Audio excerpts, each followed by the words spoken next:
Bom dia, boa tarde, boa noite, consoante a hora em que cada um vê este vídeo. Bom, faço este vídeo num momento não muito bom, penso que todos estamos a acompanhar ao nível do mundo o que está a acontecer, essas movimentações militares que estão a acontecer, esta iminente terceira guerra mundial que se vem falando por aí, que se vem propalando e que aparentemente está mesmo a ficar uma realidade, né? Se transformar numa realidade. Uma vez temos essas duas potências mundiais, podemos dizer, com seus aliados, claro, mas neste momento vemos a intervenção a medição de forças, neste caso, dessas duas potências mundiais. Me refiro aos Estados Unidos, à Rússia. Bom, neste conflito atual, temos aqui um interveniente que é a Ucrânia, uma vez que o foco principal é a defesa ou não a invasão da Ucrânia, este país que faz fronteira com a Rússia e que outrora fez parte também da União Soviética. Se nós quisermos voltar para a história, vermos como é que estava constituída a União Soviética, não é?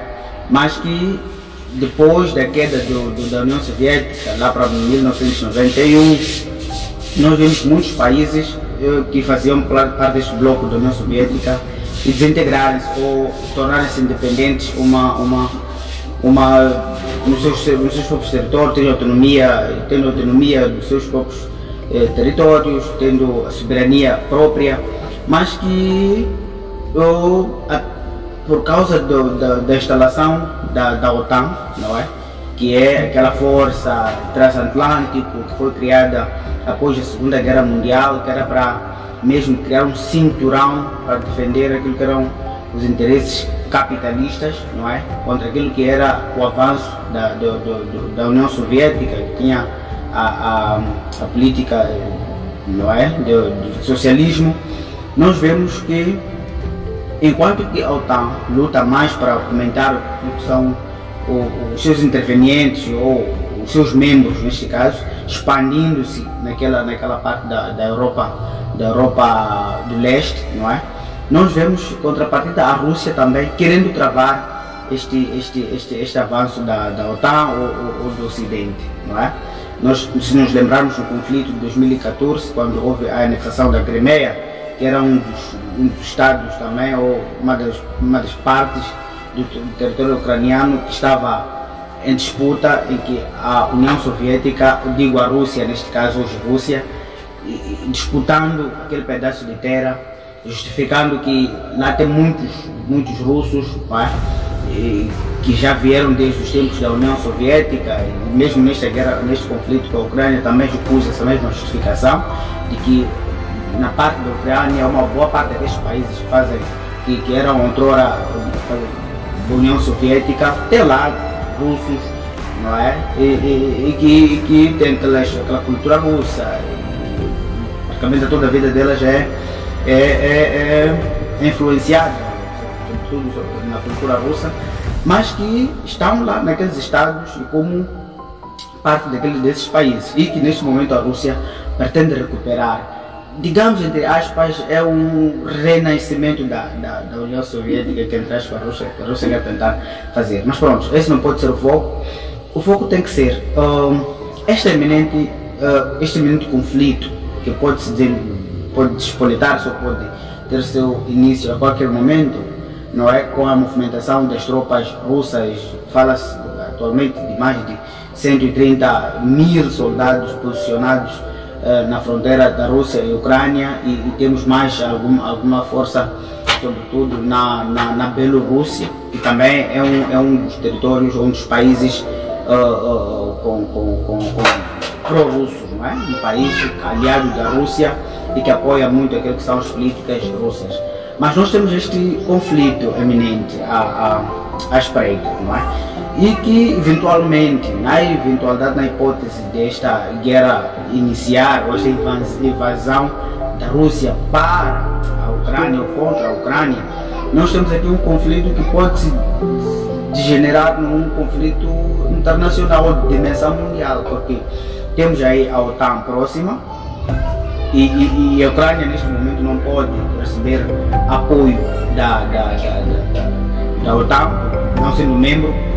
Uma das razões do conflito também esta adesão da Ucrânia à OTAN, que se pretende, que o presidente, a política ucraniana pretende aderir à OTAN, mas que a Rússia trava esta intenção por sentir-se um pouco ameaçada, faz parte da fronteira com a Rússia, e seria mais ou menos uma espécie de um pequeno ocidente instalado naquela faixa, e assim também ameaçaria mais e cada vez mais a Rússia. Não vamos esquecer que a Rússia é uma potência mundial, é um país com armamento, com tecnologia, com um sistema de segurança.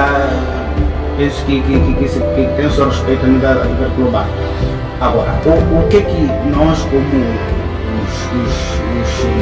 os BECs, né? Estamos de trás ou fora deste conflito, podemos sofrer nesta situação toda?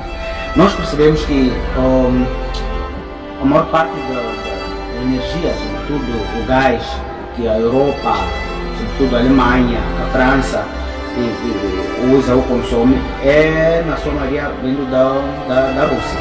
Não é? E neste momento há um projeto de gasoduto, um projeto em que vai transportar uma boa quantidade de energia da Rússia diretamente à Alemanha. Parece que é uma obra que foi concluída na parte russa em 2021, faltando uma parte, mas muito pequena, para a parte da Alemanha, que é para a chegada deste gasoduto à Alemanha. Isto praticamente degenerando este conflito, esta guerra. Nós vemos esses interesses todos sendo atingidos. Quer dizer, a Alemanha fica sem esta energia que vai vir da Rússia, e há uma pressão que vai se fazer para a Alemanha, a Europa, naquilo que é o fornecimento desses recursos que são vitais, não é? São produtos que não podem faltar no dia a dia, e nós vamos ter uma pressão internacional, não é? Sobretudo países pobres como nós, nossos, porque muitos recursos, provavelmente, porque nossos países africanos sobrevivem de ajudas externas, não é? Temos a União Europeia, temos os Estados Unidos, esses são os grandes, praticamente, não é? Financiadores de grandes projetos para o nosso continente e sobretudo o nosso país, Moçambique. Então, é isso. O importante aqui é mesmo todos nós sentirmos que estamos perante um conflito que parece ser local, parece ser um conflito mais para as potências, mas que nós sabemos que tem aquele ditado que diz: onde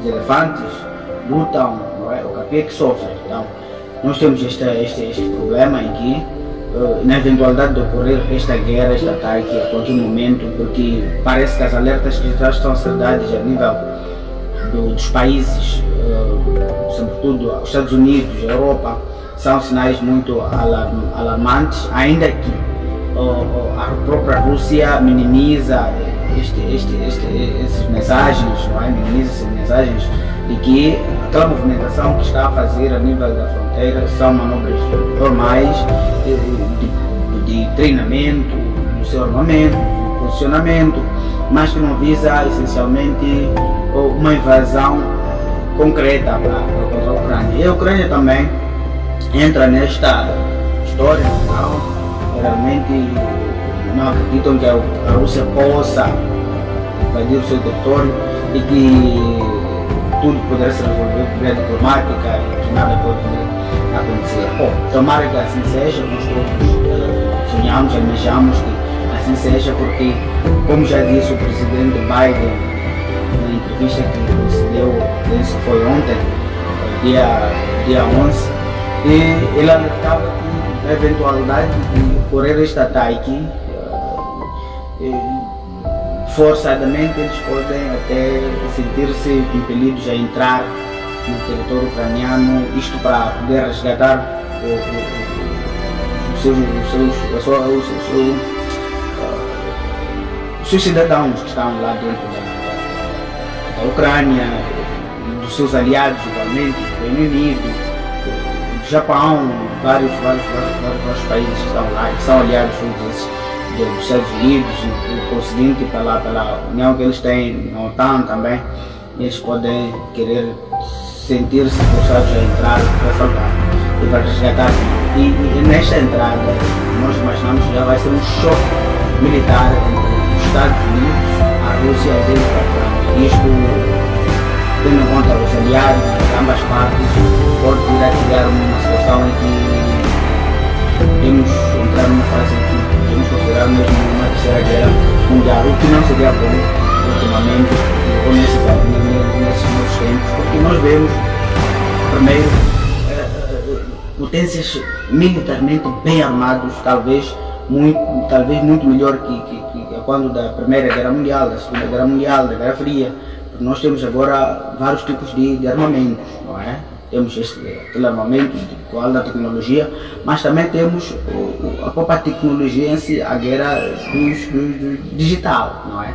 Das invasões, dos sistemas econômicos, sistemas políticos, sistemas financeiros no seu todo, não é? Então, nós podemos imaginar o que pode vir a acontecer. E imaginemos também com a situação da pandemia, em que muitos países se debatem, não é? Em que os recursos estão centrados para o combate da pandemia do Covid-19.